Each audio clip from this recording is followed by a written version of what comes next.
ছিল নৌকা, হলো ভেলা, আলবাগান, ছেলে খেলা। তো আজকের ম্যাচ নিয়ে অল্প কিছু বিষয় নিয়ে আলোচনা করব।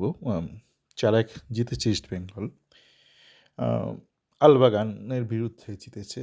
আ তো ম্যাচে নিয়ে এখন আপনারা প্রচুর ভ্লগ দেখবেন, প্রচুর ১ ঘন্টা, ১.৫ ঘন্টা, ২ ঘন্টা আলোচনা শুনবেন। তো আমি অল্প কিছু বিষয় নিয়ে আলোচনা করব। ছোট, ছোট কিছু বিষয়। আ সবার আগে বলি যে ইস্টবেঙ্গলের মহিলা টিম কিন্তু ৳১,০০,০০,০০০ আজ জিতল। একটু আগেই জিতল।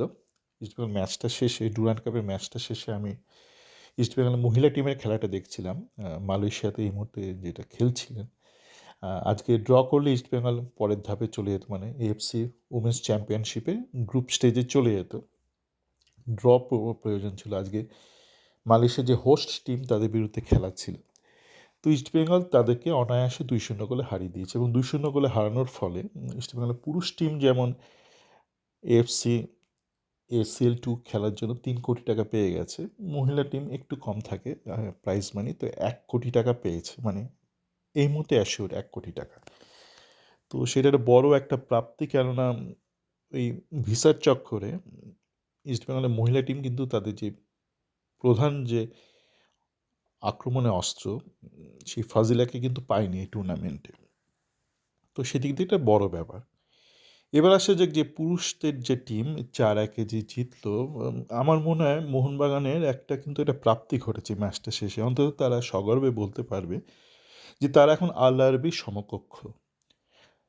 কেন আল-আরবির সমকক্ষ? কারণ কিছুদিন পূর্বেই আমরা জানি যে ইস্টবেঙ্গল ৪-১ গোলে হারিয়েছিল আল-আরবিকে, আর আজকে মোহনবাগানকে বা আলবাগানকে একই ব্যবধানে হারালো, ৪-১ গোলের ব্যবধানে।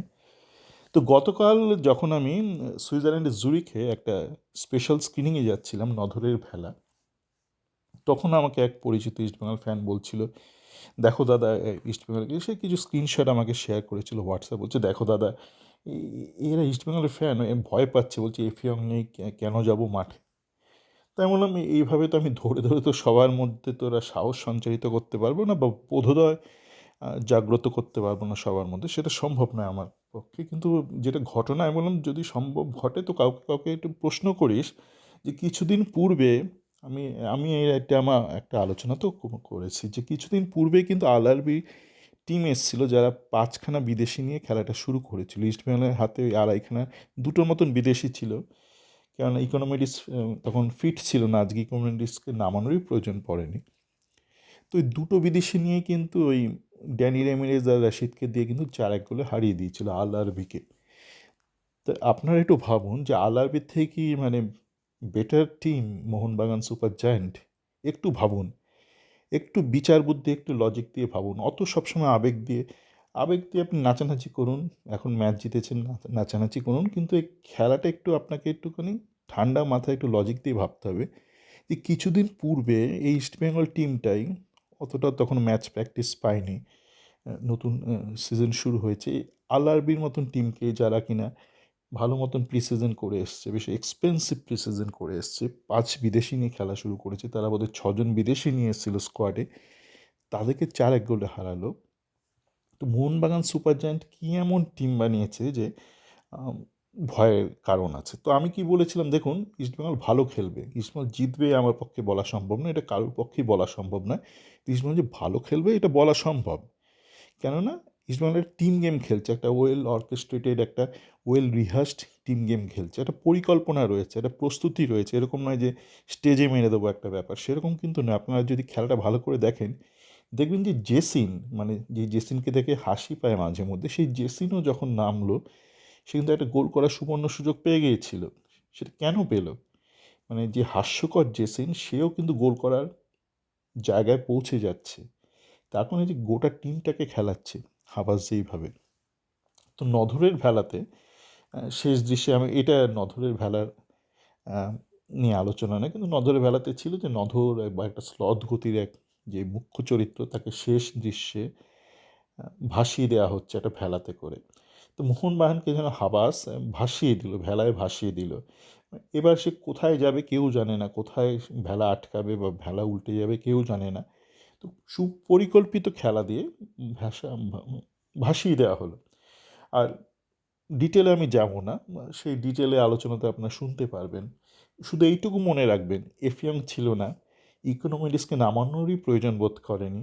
দুটো বিদেশি ড্যানি রেমেসকে 70 মিনিট রেখেছে এবং আপনারা দেখেছেন যে প্রথমার্ধে কীরকম ড্যানি রেমিরেস কন্ট্রোল করেছে, কিন্তু এককভাবে করেনি কিন্তু ড্যানি রেমিরেস, এটা গোটা টিম প্লে। যেইভাবে একসাথে সবাই মিলে অ্যাটাক করছে, একসাথে সবাই মিলে ব্লক করছে, একসাথে সবাই মিলে ডিফেন্ড করছে, এটা একার খেলা নয় ফুটবলটা।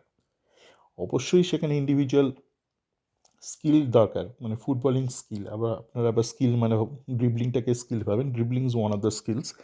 অবশ্যই উন্নত মানের স্কিল দরকার, কিন্তু যেটা ঘটনা হচ্ছে অ্যাট দ্য এন্ড এটা হচ্ছে একটা টিম গেম। তো টিম গেম আপনি যদি ঠিকঠাক খেলেন তো আপনি কিন্তু নিয়মিত ভালো খেলবেন। এবার হারা জেতা তো খেলার মধ্যে থাকবেই। আজকে ইস্ট বেঙ্গল জিতবে যদি কেউ বলে তো সে মানে টুকটাক বা করছে বা মিথ্যে কথা বলছে।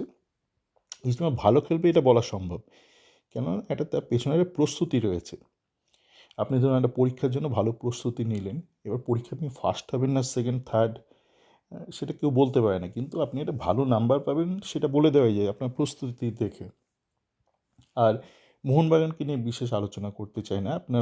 আমি আগেও বলেছি যে মিগেলের কী কী সমস্যা, টেকনিক্যাল সমস্যা, সেটা নিশ্চয়ই আজকে একটু ভালো করে আপনারা দেখতে পেয়েছেন। মানে একটা সময় যখন মিগেল নেমেছে তখন তুলে নিয়েছে ডানি রেমিরেসকে, এক বিদেশি নিয়ে খেলছিল রাশিদ। আপনারা দেখেছেন মিগেলের অবস্থা। আর যতক্ষণ ড্যানি রেমিরেস মাঠে ছিল আপনারা দেখেছেন কীভাবে সচল রেখেছে, এবং আবারও বলছি ড্যানি রেমিরেস কিন্তু একা একা ব্যাপারটাকে সচল রাখেনি। একটা সুপরিকল্পিত খেলা রয়েছে।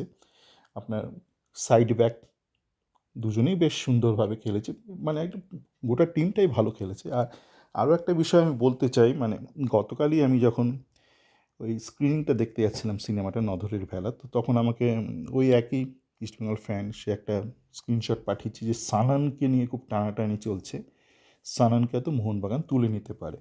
তা আমি তখন উত্তর দেওয়ার প্রয়োজন বোধ করিনি, কেননা তখন আমি সিনেমা দেখার মুডে প্রবেশ করছি। তো দেখুন, আপনার কাছে যদি সারথি থাকে, শ্রীকৃষ্ণ সারথি থাকে, তো নারায়ণী সেনা আপনার দরকার নেই। হাবাস এমন একজন ব্যক্তি, সে কিন্তু সুপরিকল্পিত শুধু টিম গেমই খেলে না, সে যোগ্য ব্যক্তিকে তুলে আনে, স্কাউটিং করে এবং তাকে কিন্তু প্রমোট করে। সুতরাং আপনাকে কাউকে একগাদা অর্থ দিয়ে নেওয়ার প্রয়োজন নেই। হাবাস ঠিকঠাক ব্যক্তিকে ঠিকঠাক মূল্যে তুলে তাকে কিন্তু তুলে ধরবে, বড় মঞ্চে তুলে ধরবে। ছিল নৌকা হলো ভেলা, সাঙ্গ হলো ছেলে খেলা।